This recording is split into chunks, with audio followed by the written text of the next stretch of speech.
சொல்லுவோம். ஆனாலும் பேசிக்கா இந்த லக்கணத்தில் இந்த கிரகங்கள் இருந்தால் இந்த மாதிரி பலன்கள் உண்டாகும்.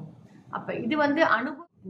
சனி பகவான் லக்கணத்திலே இருந்தால், அதே ராகு லக்கணத்தில் இருந்தால் சாஸ்திரங்கள் நம்பிக்கை இராது.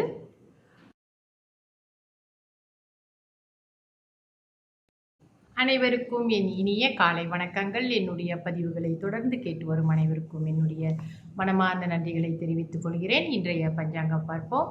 இன்றைய தேதி 26ஆம் தேதி 12ஆம் மாதம் 2025 வெள்ளிக்கிழமை, தமிழ் மாதம் மார்கழி. இன்றைய சூரிய உதயம் 7:19க்கு, சூரிய அஸ்தமனம் 7:7க்கு. இன்றைய திதி வளர்பிறை சஷ்டி. வளர்பிறை சஷ்டி திதி முடியும் நேரம் இன்று மாலை 4:13க்கு. அதன் பிறகு சப்தமி ஆரம்பமாகும். இன்றைய நட்சத்திரம் சதயம். சதய நட்சத்திரம் முடியும் நேரம் இன்று காலை 11:30க்கு. அதன் பிறகு பூரட்டாதி நட்சத்திரம் ஆரம்பமாகும். இன்றைய யோகம் சித்த யோகம். நல்ல நேரம் காலை 7:18 8:47 வரை. அதன் பிறகு மாலை வேளையில் 6:09 7:08 வரை. இரவு வேளையில் 9:06 10:06 வரை. ராகு கால நேரம் இன்று காலை 11:44 5:39 வரை. கூலிகன் காலை 8:47 10:16 வரை. சந்திராஸ்தம ராசி கடகராசி அன்பர்களுக்கு இன்று சந்திராஸ்தமம். இவர்களுக்கு நாளை, அதாவது 27ஆம் தேதி காலை 5:40க்கெல்லாம் சந்திராஸ்தமம் முடிவடையும்.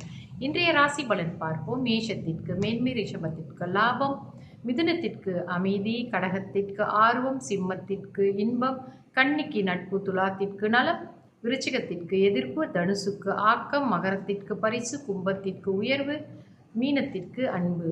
நம்ம தொடர்ந்து ஜோதிட சாஸ்திரங்களை பற்றி இங்கே தெரிஞ்சுட்டு வந்திருக்கோம். ஜோதிடன் எப்படி நம்ம பார்ப்பது, அதை பற்றி கொஞ்சமாவது நம்ம தெரிஞ்சு வச்சுக்கணும்னு சொல்கிறதுக்காக இங்கே கொஞ்சம் நம்ம சில விஷயங்களை தெரிவித்துட்டு வரோம் இல்லையா. அந்த வகையிலே லக்ன வீடு அப்படின்னு இருக்கும் இல்லையா. உங்கள் ஜாதக கட்டத்தில் நீங்கள் எடுத்து பார்த்தீங்கன்னா லக்னம் வீடு லா என்று போட்டிருக்கோம். அது 1ஆம் வீடு என்றும் எழுதப்பட்டிருக்கும். தொடர்ந்து 1 2 3 கிளாக் வாய்ஸாக நீங்கள் பார்த்தீர்கள் என்றால் 12 ராசிகளிலே 12 எண்களை எழுதியிருப்பார்கள்.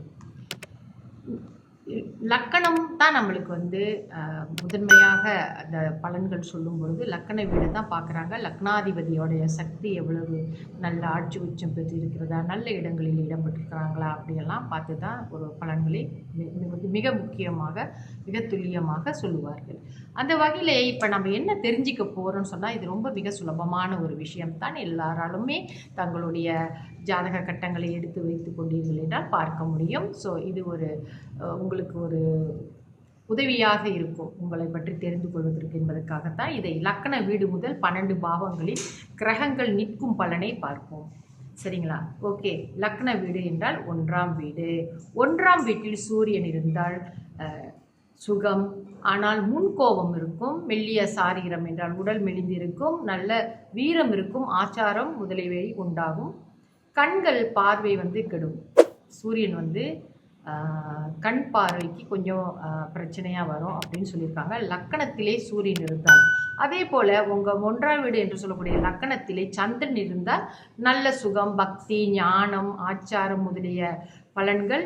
வளர்பிறை சந்திரனாக இருந்தால் நல்ல சிறப்பான பலன்களாக இருக்கும். தேய்பிறை சந்திரனாக இருந்தால் அந்த பலன்கள் கொஞ்சம் குறைஞ்சி காணப்படும். அவ்வளவுதான். செவ்வாய் இருந்தால் லக்கணத்திலே ஜாதகன் முன்கோபியாக இருப்பான். உஷ்ணமான தேகமுடையவனாக இருப்பான். குரூர சாகச செயல்களை புரியக்கூடிய ஆற்றல் அவங்களுக்கு இருக்கும்.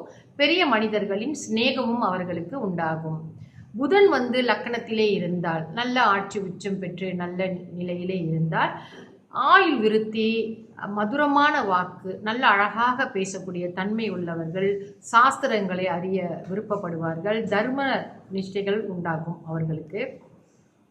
குரு லக்கணத்தில் இருந்தால் ஆயுள் விருத்தி உண்டாகும். லக்கணத்திலே குரு ஆட்சி உச்சம் பெற்று குரு லக்கணத்தில் இருப்பது நல்ல ஆயுள் விருத்தியை கொடுக்கும்.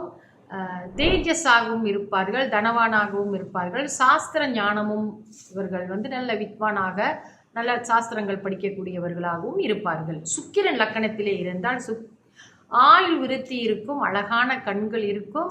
மனைவி மக்களிடத்தில் பிரீத்தி உண்டாகும். பெரிய பதவி அடைவார்கள்.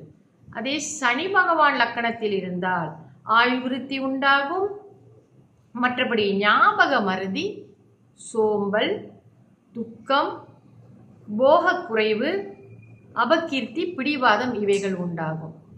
சனி பகவான் லக்கணத்திலே இருந்தால்.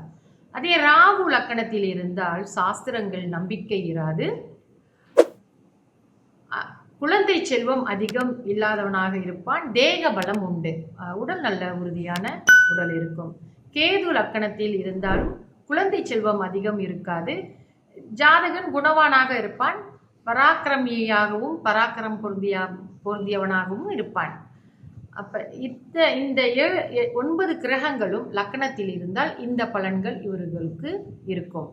ஆனாலும் நம்ம ஒரு ஜாதகத்தை பார்க்கும் பொழுது இந்த விஷயங்களையும் பார்ப்போம். மற்ற கிரகங்களின் அமைப்பு, மற்ற கிரகங்களின் பார்வை, லக்கணத்திற்கு யாருடைய பார்வை இருக்கிறது, மரகாதிபதி பார்வை இருக்கிறதா, பாதகாதிபதியின் பார்வை இருக்கிறதா, இவர்களுடைய கிரகங்களின் தொடர்பு எப்படி இருக்குது என்ற பார்த்தெல்லாம் நம்ம பலன் சொல்லுவோம். ஆனாலும் பேசிக்காக இந்த லக்கணத்தில் இந்த கிரகங்கள் இருந்தால் இந்த மாதிரி பலன்கள் உண்டாகும். அப்போ இது அனுபவ ரீதியாக கூட இந்த விஷயங்களை நம்ம பார்த்துக்கிட்டு தான் வரோம். நன்றி, வணக்கம். நாளைய தொடர்ச்சி இன்னும் இந்த லக்கண 2ஆம் இடத்தில் 2ஆம் பாவத்தில் இருக்கும் கிரகங்களை பற்றி பார்ப்போம். நன்றி, வணக்கம்.